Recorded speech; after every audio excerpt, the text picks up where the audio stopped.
Kuala Lumpur is the place of different cultures, races, as well as different lifestyles. It is also the home of movers and shakers of the industry that are making headlines today, showcasing the best of the best when it comes to fine dining, as well as the world of beauty and grooming. It is the place of people who have made headlines with determination, passion, as well as grit. In this week's episode, we have curated stories for you that might inspire you. Join me, Jaleesa Sanjana, on O Inspired Living.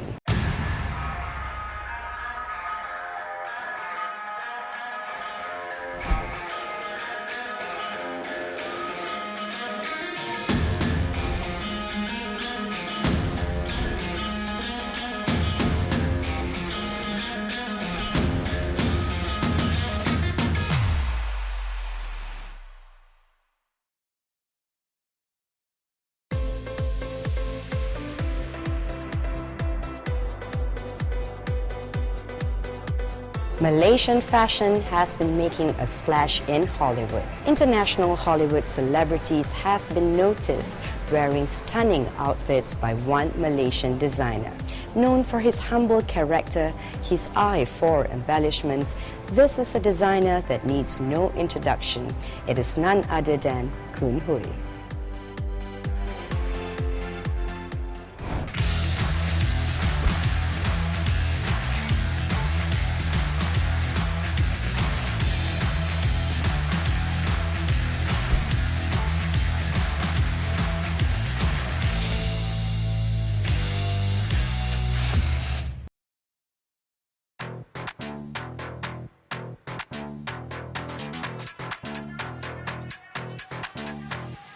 Despite gaining global recognition and unlike a number of his peers, Lee Kun Hui chooses to stay in Malaysia, where he sees a new appreciation of local designers by the new generation.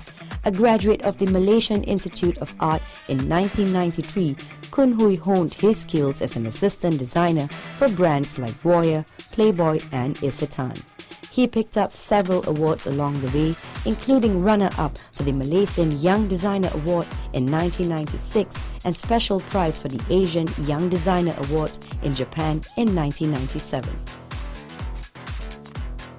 I grew up in a very small village in north of Malaysia, a place called Parabunta. When I moved up from my hometown, I love big cities. After graduates from high school, so I continued my studying in fashion and textile in Malaysian Institute of Arts. As a fashion student at times, I always have a dream, want to have my own labels. So from there, I worked for several companies, 7 years to gain experience and networking.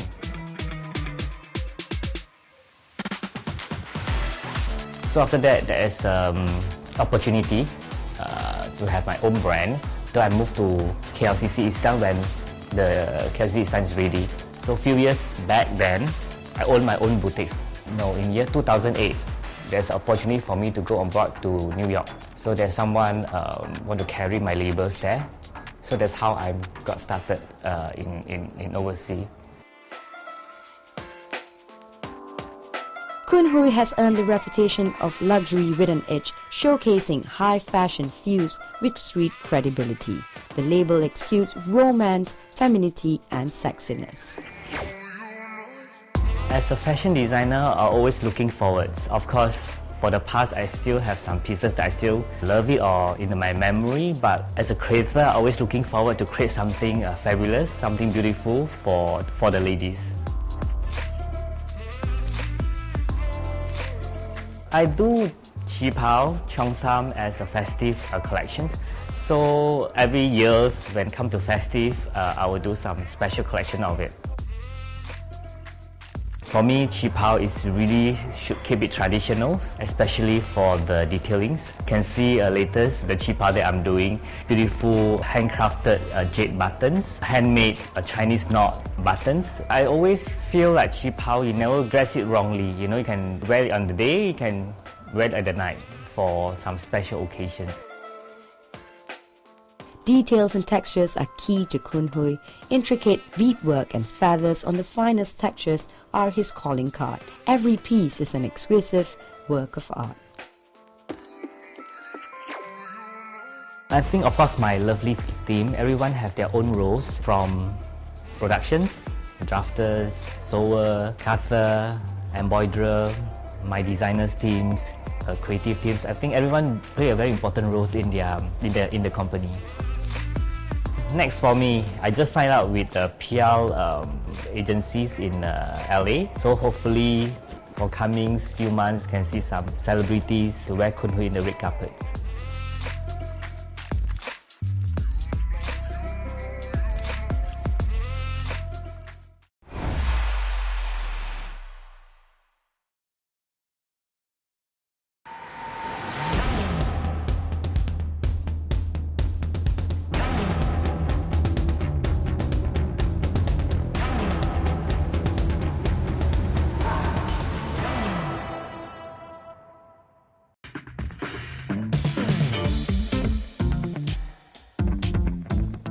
Meet Monica Lee, a professional makeup artist who is no stranger in the industry.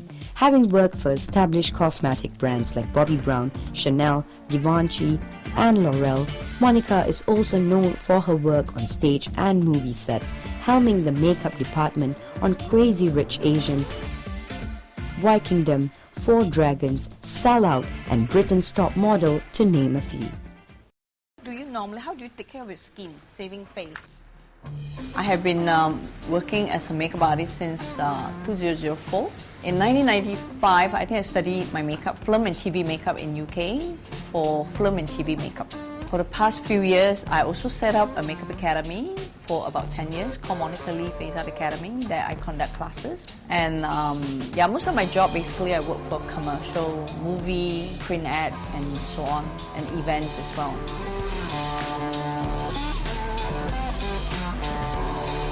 I love fashion. Fashion, I think, that's where my background is. I used to do modeling, so fashion is what I like. But now I think I'm much more into character makeup, prosthetics, which is I love mold making. That is what I'm looking at now. Of course, when we are a makeup artist, we are also a creator of an image. I feel satisfaction if I really achieve something. Like you want, from a young lady, you can make her look like 80 years old woman. That is a challenge. Yeah, I like to challenge that kind of thing. Makeup can either make or break a look. Since we have Monica on hand, we asked her for some makeup tips that could help us look our absolute best. Okay, I'm going to show you how to do a very natural makeup on this our model. Okay, first thing what we got to do is to find her right color foundation.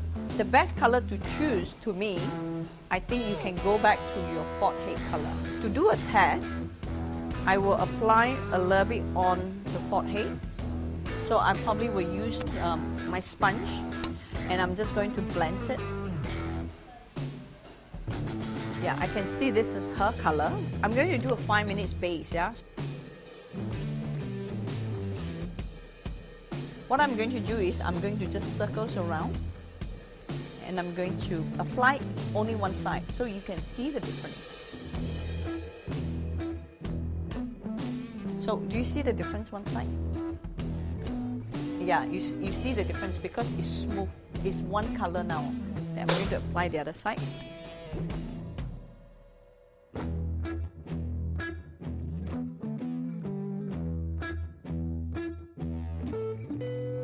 So now, the next things I'm going to do is I'm going to use a bit of light color. I call that is concealer, and also is a corrector. For me, I'm going to use a little bit of yellow tone. 1, 2, 3. And a little bit of your aging line. And this part I'm going to use makeup brush. A concealer brush, I call this brush. That's it. You already done the fresh skin tone.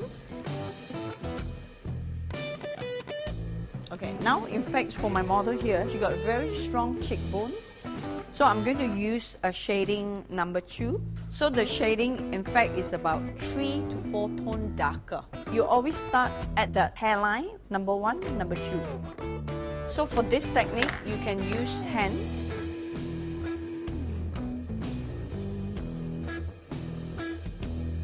The second things you can do, of course, is jawline. So I'm going to apply 1, 2, 3. For you, I'm just going to do very little bit. Cannot see because it's so strong here. The corner of the eyes, 1, 2. I think that's it. Okay. You must also do highlighter. So now I'm just going to apply a highlight on top of the bones and also this part and a bit of chin. So I'm going to use my finger. I'm going to blend up.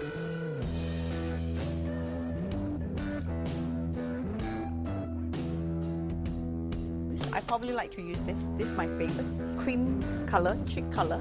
And also you can use cream and lip. So I'm going to apply same position, but I can do 3. I also do 3. And then I'm just using my finger to blend up and down. So the last is have to set with powder. So I'm going to use a loose powder. It's very light. So basically this is to set all the oil-based foundation. So this to provide the makeup last a little bit longer.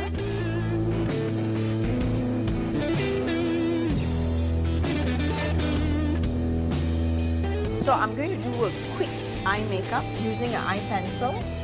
So I'm just going to do like corner of your eyes.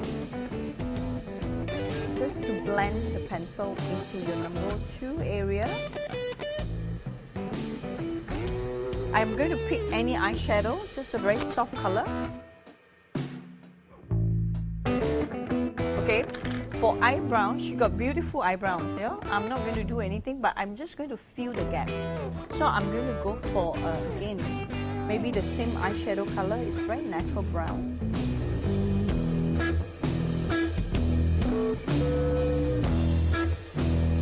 So it's good to use, look down. Good to use this to make the lashes a little bit curled.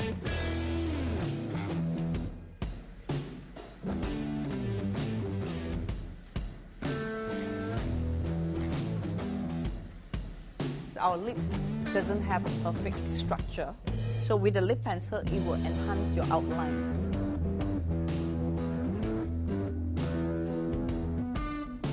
Bit of lip gloss, 2 color.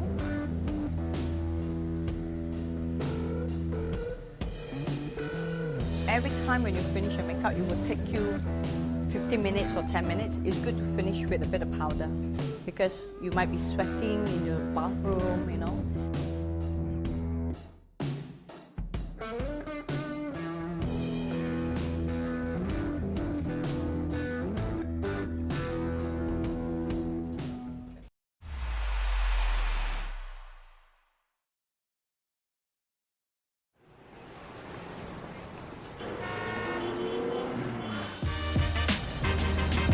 On this week's episode, we have our highlight on an uber-talented chef.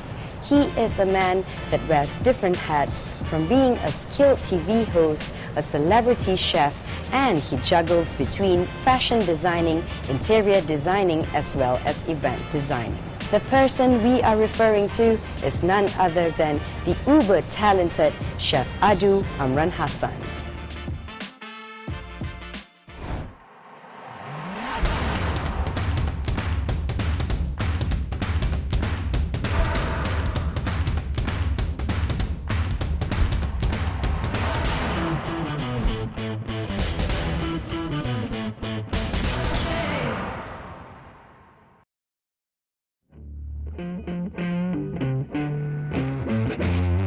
Bangsa is one of Kuala Lumpur's most popular nighttime entertainment districts. The area remains one of the most desired residential suburbs among locals and expatriates.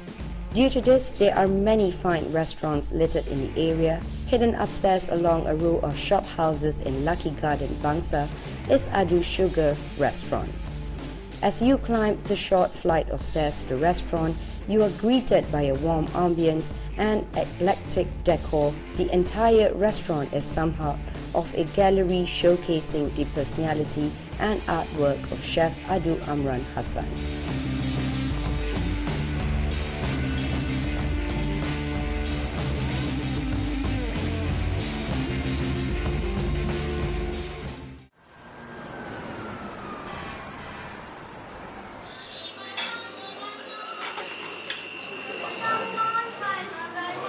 All started, I think, in 1991, so that was a long time ago.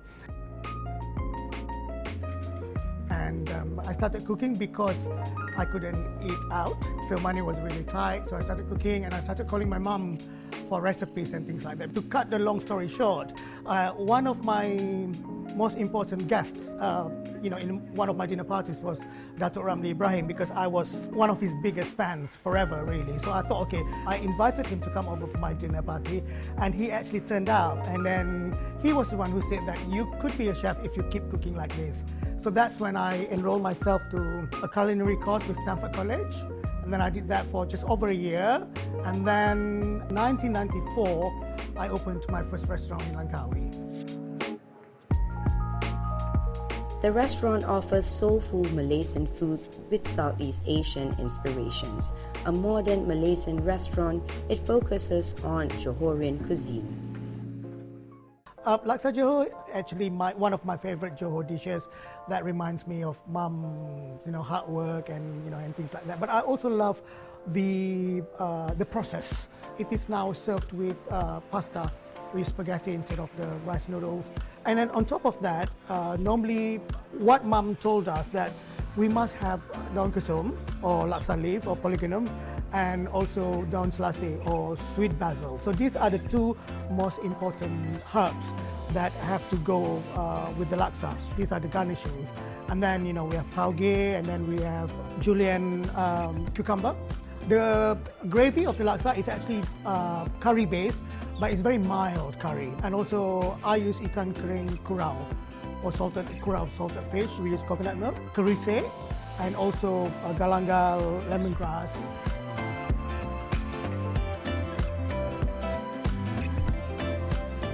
And second dish is, all of us Malaysians love rendang anyway. But our rendang, even using beef, it will take about at least 5 hours. So for me, rendang is all about slow cooking with love and passion. And the same idea I inject or I apply into our duck rendang. The same way of cooking the beef rendang, about 5 hours of cooking. But again, we make our own kerise, we blend our own spices and everything, and do it, and then it has become one of our best sellers. So that's the story behind the duck rendang, and the duck rendang is not leaving the menu.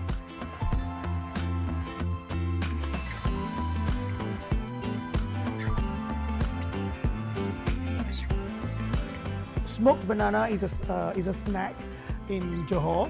We use the pisang emas.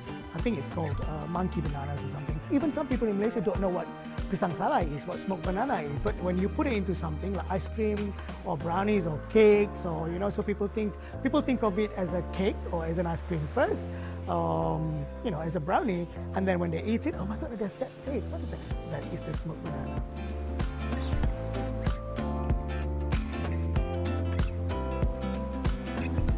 While the food is exquisite, the restaurant is ravishing. A chinoise mural graced one wall, complementing the artistic decor that is part of Chef Adu's personal collection from his passion for travel.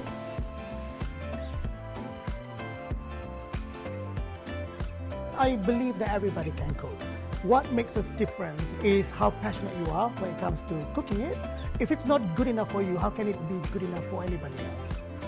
I'm very Malaysian. I'm very Malay culturally to a very large extent. I love my pantuns. I love my peribahasa. I love all these things, and I speak Malay perfectly. I mean, my Malay is better than people who actually did Malay subject in university, because I can vouch for that. I kind of am doing that, but I want to paint more. I want to have a painting exhibition.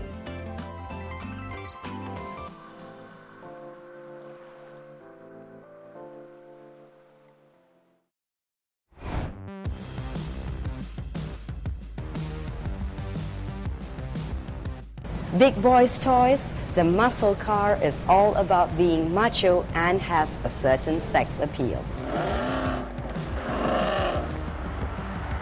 On this week's episode, it's all about high-performance cars and you being macho.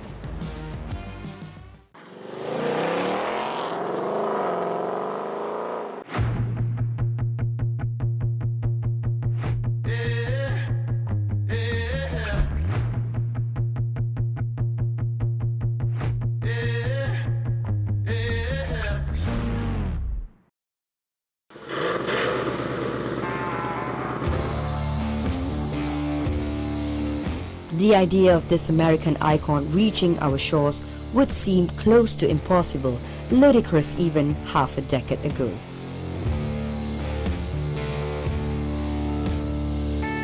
Saya punya kereta CC untuk Mustang ialah 5.0.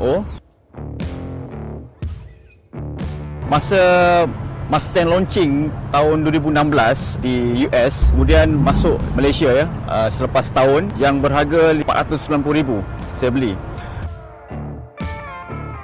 The S550 in its fastback coupe form is a handsome car.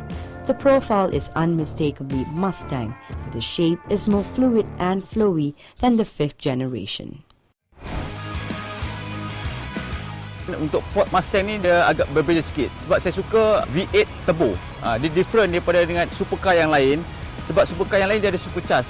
Untuk turbo ni dia different. Dia punya kekuatan dengungan bunyi tu sendiri dah dapat membezakan antara semua jenis kereta. Mustang ada two type model iaitu Mustang GT 500 dan Ford Mustang Shelby. The whole package is fresh and exciting. Each latest Mustang is sexier than the last. It boasts of refined suspension, allowing the car to tackle twisty roads as neatly as it does a drag strip. Ford Mustang ni agak laju. Kemudian dalam interior pula saya gunakan steering carbon fiber. Saya punya look ni memang fully carbon fiber. Kemudian bonnet pun saya dah tukar carbon fiber juga. Enjin Ford Mustang yang 5.0 ni adalah enjin dia besar, cc dia 5.0 dan V8 pula tu. Satu yang perfect lah bagi saya lah.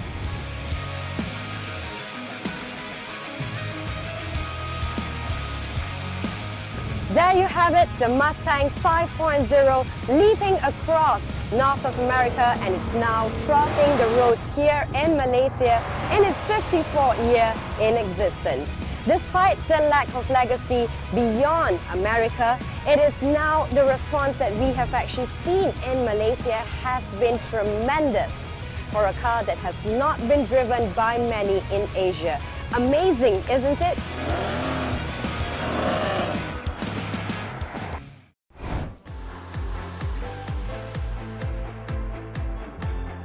Oprah Winfrey once said, "Passion is energy.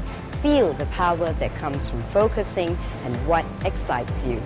Sizzling hot, being passionate and artistic, these were the themes of this week's episode. We hope that has inspired you. I am Jalisa Sanjana and this is O Inspired Living.